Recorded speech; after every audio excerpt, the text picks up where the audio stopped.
Hello and welcome to CET 4884. In this session, we will continue addressing the different threats that might face an organization. This session will also describe the issues facing software developers as well as the most common errors made by developers and explain how software development programs can create software that is more secure and reliable.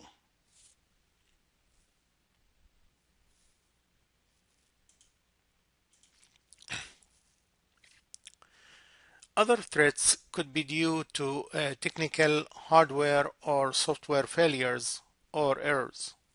Technical hardware failures or errors occur when the company's equipment have a defected component, could be manufacturing defect or after long use defect. These defects can cause the system to perform poorly and not as expected, which will result as unreliable service or lack of availability. Some errors are unrecoverable and can lead to loss of the equipment. On the other hand, few errors could be intermittent, although might cause a problem but very hard to repeat for troubleshooting and fixing. Technical software failures are more common than hardware failures. In many cases, the organization will purchase information system software or database management software that might have glitches or easy to breach, especially if lots of companies are going for open source and they don't want to pay for a legit software or a software that has a support with it. So if they are trying to use a free software and no support or no maintenance fees annual with it, then at that point you will find those glitches or easy to breach areas. Although the software company tested the software before being sold to the organization, the software might have hidden faults that were not tested by the developers. In some cases, those software packages that even you pay for, you will find error areas or fault areas. But since you paid for and you are paying for the maintenance, you can contact the company. The company can actually create patches and send it to you to make sure that your software is up to date. Again, when you try to buy free software or access the free online free software packages, at that point there is no maintenance fee. There is no one to contact to support you for that or to patch the software, and then you have to go again with another software and so on. With doing that, you are losing information, losing data from your company, and losing trust of your customers. Large quantities of computer code are written, debugged, published, and sold only to determine that not all bugs were resolved. Sometimes a unique combination of certain software and hardware reveal new bugs. Sometimes it's not compatible with other software packages that is used or that will be used in the company or in the system that we use. Although it rarely happens with the current advanced technology age and the lower cost of technology, but in some cases the infrastructure itself is outdated. So obsolete equipment could lead to unreliable and untrustworthy systems. Management must recognize that when technology becomes outdated, there is a risk of loss of data and data integrity to threats and attacks. It could also affect consumer confidence, which might reduce the organization's sales and net worth. Ideally, proper planning by management should prevent the risks from outdated technology, but when obsolescence is identified, management must take immediate action and replace those old machines with a new technology that has more protection and reduce the threat. When we say an attack is the deliberate act that exploits vulnerability. It's accomplished by a threat agent to damage or steal an organization's information or physical asset. An exploit is a technique to compromise a system. And when we say vulnerability, vulnerability is identified as a weakness of a control system whose controls are not present or are no longer effective. So the attack uses the exploit as a technique to compromise system vulnerability or weakness. The different types of attacks are a malicious code, and we talked about some of the malicious code that can be executed within the system, such as viruses, worms, Trojan horses, and active web script with the intent to destroy or steal information. For example, the state of the art in attacking system in 2002, 2016, 2000. We have many trials or many examples that we had over the year of these attacks. These attacks or these attack programs use up to 6 known attack vectors to exploit a variety of vulnerabilities in commonly found information system devices. Hoaxes, which is a transmission of a virus hoax with a real virus attached. The real virus is a more devious form of attack. Backdoors is using a known or previously unknown and newly discovered access mechanism. An attacker can gain access to a system or a network resource.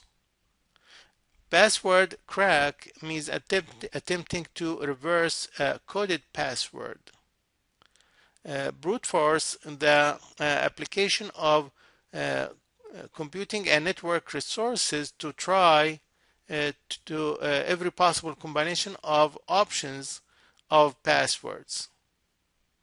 And they have some software packages that can do that for you. It can run all the possibilities of the password, combination of the password until it cracks the password.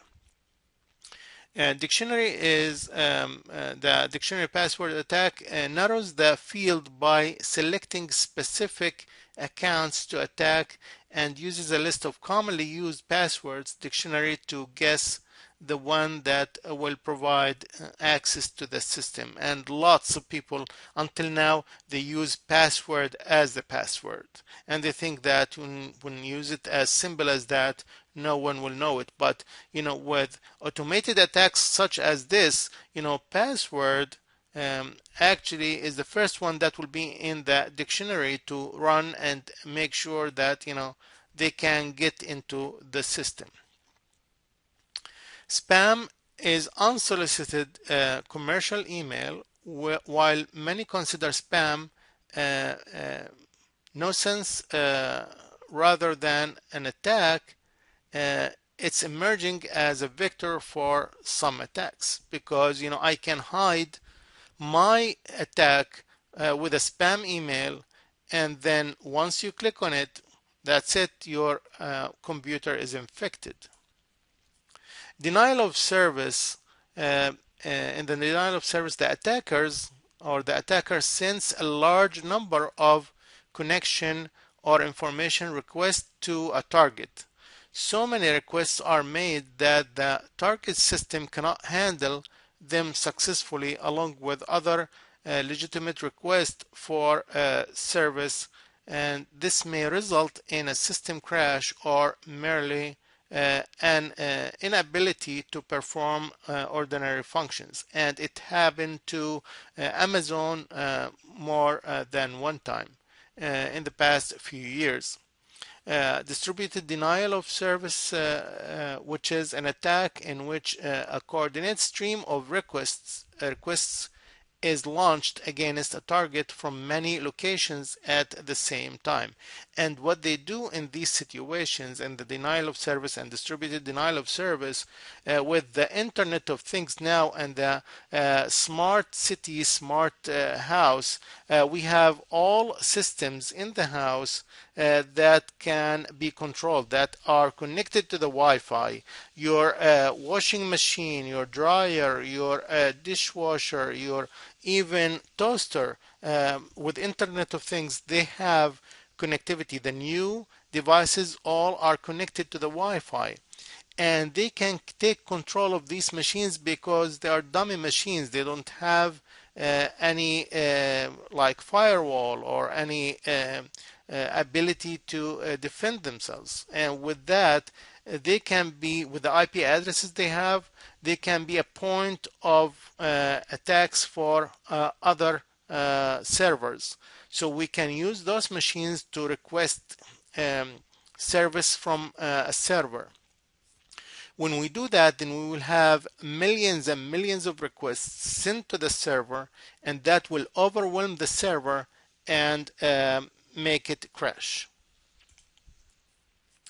Spoofing is a technique that is used to gain unauthorized access to computers, whereby the intruder sends messages to a computer with an IP address indicating that the message is coming from a trusted host. In the man-in-the-middle or TCP hijacking attack, an attacker sniffs packets from the network, modifies them, and inserts them back into the network. So you will see that hacker in the middle who can take over and modify and then send it back to the network. So continuing with the different types of attacks, we can also define the mail bombing, which is another form of email attack that is also a denial of service in which an attacker routes large quantities of email to the target. Sniffers is a program and or device that can monitor data traveling over a network. Sniffers can be used both for legitimate network management functions and for stealing information from a network. Phishing is an attempt to gain personal or financial information from an individual, usually by posing as a legitimate entity. Most of these attempts will be through email messages, posing as a bank, including even the logo of the bank, some of the information for the bank, and we'll talk about phishing in a minute. Farming, the redirection of legitimate web traffic, example like browser requests, to an illegitimate site for the purpose of obtaining private information. Social engineering, which is within the context of information security, the process of using social skills to convince people to reveal access credentials or other valuable information to the attacker. They can call you on the phone, they can be in front of you and convince you that, what's your username, what's your password, so I can help you.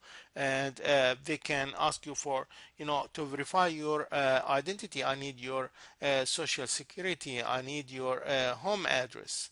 And once they take the information, they will use that to access the network or access the system and take over your organization.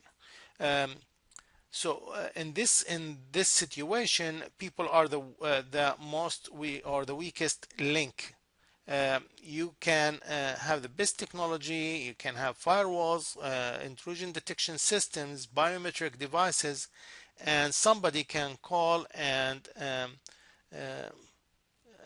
unsuspecting employees can call the employee, and they can just take the information from them through social engineering and perform the attack. Timing attack, this is a new type of attack that works by exploring the contents of a web browser cache. This could allow the designer to collect information to access to password protected sites.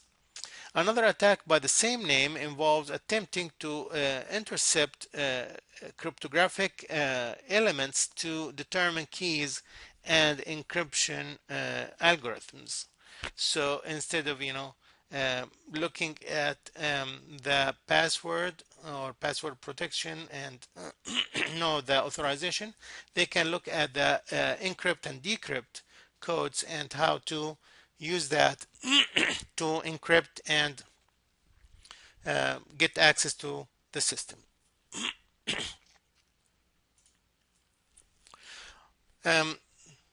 For example, if you receive an email message that might have the legit logo to the company, like here PayPal, so if you check, it's the same logo, and you wonder, is that email really true? In some cases, the sender or hacker might include a column or information about security and the importance of protecting your account just to make you feel comfortable clicking on the links that have been provided, that is provided in the email, or downloading a document that's attached to the email. To see what's really happening behind the email, in some cases you can just hover with a mouse and you can see the real link or source of that code, or you can view the source code for the email, which show you the code behind the email. Viewing the source, if it's Outlook, GroupWise, or a Mozilla Thunderbird, it differs from one email server to another server. But for example, in Outlook, you can just right click on the email, then click view source, and you can see the source as shown here in this figure. So the links, as you can see, it provides the image from PayPal website, so it looks like legit. But if you continue to look at the code, and you can see the real source or real link, which is once you click on traveling confirmation, it will take you to the link href equal to 3D, and the link actually is not PayPal. It's redirecting you to a fraudulent link with an IP address 209.202.224.140. So this is the website that you're gonna go to instead of going to PayPal. Once you see a different link like this in the email, in the source of the email, then you know that this is a fraudulent or phishing email. Many of the security issues are caused by software elements of the system. To ensure that the software has minimum security problems, we have to use the system development lifecycle methodology. This methodology will include the proper procedures needed to create a more secure software. The software development approach is known as software assurance. There is a national effort to create common body of knowledge that will serve as guidelines to developing secured software applications. This effort is been led by the US Department of Defense and the Department of Homeland Security. So for more information, if you need additional information, you can visit the site here. I don't know why it's not showing, but you can click on building security in US, and it should give you more information. I don't know why it's not showing here. In this slide, you will find a list of some of the common place security principles uh, that should be followed during software design. For example, it's recommended to keep design simple and small. Access decisions by permission, not exclusion. Every access to every object checked for authority. Design depends on position of keys and passwords. Protection mechanisms require two keys to unlock. Programs users utilize only necessary privileges. Minimize mechanism common to multiple users. A human interface must be easy to use, so users routinely automatically use protection mechanisms. The main purpose of the guidelines of building secured application is to overcome the most common problems that we see in software or software development. And some of the problems that you might see, for example, buffer overruns, which is an anomaly where a program, while writing data to a buffer, overruns the buffer's boundary and overwrites adjacent memory locations. Um, we have also the command injection, which is an attack in which the goal is execution of arbitrary commands on the host operating system via a vulnerable application. Then we have the cross-site scripting, which are type of injections in which malicious scripts are injected into otherwise trusted websites.